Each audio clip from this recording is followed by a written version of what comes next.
Uang beredar saat ini hanya 44% dari GDP nasional dan ini berbahaya dari kacamata orang yang mengerti ekonomi makro dan mikro di Indonesia. Maaf, informasi seperti ini memang terlihat nyinyir kepada menteri jagoan yang berprestasi internasional. Namun entah mengapa, mungkin karena nggak banyak yang paham ilmu ekonomi, maka melihat data seperti ini yang tidak membuat ekonomi bergerak ini saat ini terlihat biasa saja. Padahal kalau melihat dari indikator ekonomi seperti di awal tadi yang mendapatkan data bahwa uang beredar saat ini hanya 44% dari GDP nasional, ini artinya banyak sektor ekonomi yang sakit keras, sakit kronis. Sayangnya data seperti begini, yaitu yang 44% uang beredar, nggak banyak yang paham cara bacanya bahwa ini berbahaya bagi ekonomi sebuah negara. Malaysia, Filipina, Thailand itu 120%-an uang beredar dibandingkan GDP nasionalnya. Ini sama-sama kena COVID loh ya negaranya. Negara-negara di ASEAN ini dalam 7 tahun terakhir pertumbuhan ekonominya adalah 50%-an dibandingkan pejabat saat ini yang hanya bisa membuat 20% tumbuh dalam 7 tahun. Padahal niat dan janji sucinya dulu 50%-an tumbuhnya dalam 7 tahun karena setiap tahun katanya ekonomi harus tumbuh 7%. Dan kalau semua itu tercapai tumbuhnya 50%-an. Ini harusnya ya 50%-an dalam 7 tahun. Ternyata tidak tercapai, hanya 20%. Dan untuk menutupi kegagalan tersebut, maka strategi yang dilakukan oleh yang katanya jago ekonomi dan keuangan negara tersebut yaitu menggunakan FDI, Foreign Direct Investment. Oke, bolehlah strateginya. Sekedar mengingatkan di mana nanti para new mind kalau berkuasa beda strateginya. Pakai DDI, Domestic Direct Investment. Pakai kekuatan kita sendiri dalam negeri, anak bangsa. Saat ini oleh old mind, anak bangsa kekuatan sendiri tidak dipercaya. Bahkan 4L sering mengatakan Indonesia belum mampu, jadi perlu orang Tiongkok. Heran ya, kok anak bangsa diejek tapi oleh fansnya nggak ada yang mencela atau yang kecewa. Oh lupa, punya pasukan buzzer yang selalu meluruskan hal yang bengkok dengan narasi. Bener deh, sangat jelas kalau strategi sekarang adalah cinta asing. Karena itu dipilih investasi FDI. Sekali lagi, namanya juga keputusan orang populer. Semua dilakukan terlihat benar lah. Sampai suatu hari piring kalian kosong, nggak ada lauk yang bisa dimakan. Baru Anda akan percaya ada masalah bernegara ekonominya. Tapi kita ini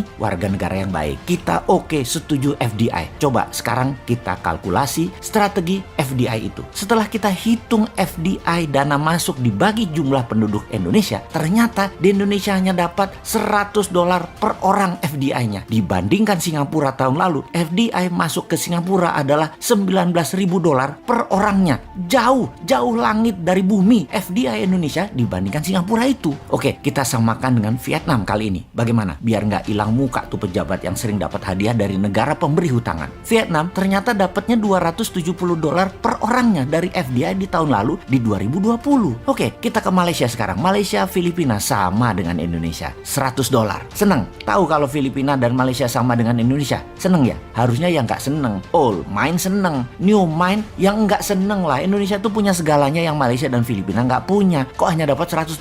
Lalu apa strateginya? Ya kembali ke klasik. Karena old mind bisanya cuma satu, yaitu hutang lagi. Oke, mau lihat dari kacamata mana indikator ekonominya sekarang? Bagaimana kalau kita lihat dari pertumbuhan kredit? Tiap tahun harusnya kredit disalurkan itu tumbuhnya 15% dibanding tahun sebelumnya. Di mana 15% itu pasti akan menumbuhkan 7%-an ekonomi. Namun, beberapa tahun belakangan ini, kredit hanya 2-3% pertumbuhannya. Ya bagaimana ekonomi mau tumbuh 7%? Nggak ada likuiditas begitu. Bisa mikir nggak sih ini pejabat yang berkuasa tentang ekonomi? Jadi wajar kan tumbuhnya tahun lalu minus 2%. Lalu kita sudah hampir 4 kuartal nih minus terus pertumbuhannya. Kita lihat deh di awal tahun 2021 ini deh. Minus apa plus? Kalau minus jadi 4 kali atau 4 kuartal. Ini menunjukkan kinerja ekonomi negatif. Bahaya ini kalau rakyat mulai lapar. Tapi jujur deh, saya menilai bagus banget narasi para buzzernya. Sehingga rakyat nggak sadar ekonomi ke arah berbahaya. Keren buzzernya, keren. Narasinya keren. Jadi bernegara pakai narasi ya baru kali ini. Kalau yang lain kan bernarasi pakai fakta dan pakai pertumbuhan ekonomi. Kalau sekarang pakai narasi, tapi narasi narasinya emang keren. Asli nih, kalau ternyata sampai tahun 2021 akhir rakyat ekonominya makin berat, maka bisa-bisa pejabat populer tadi jadi nggak populer. Dan jangan sampai nengok semua ke Bosman karena semua yang dikatakan Bosman terlihat benar. Tar dulu, nggak benar juga Bosman ini semua analisanya benar. Namun kalau utak-atik hitungan ekonomi rasanya jarang meleset. Lalu kalau sekali lagi sampai akhir 2021 ekonomi Indonesia masih minus, apa saran untuk mengatasi hal ini? Maka kaum New Mind akan berkata gampang, tahun 2022 pemilu dipercepat aja, nggak usah nunggu 2024. Piejal, setuju?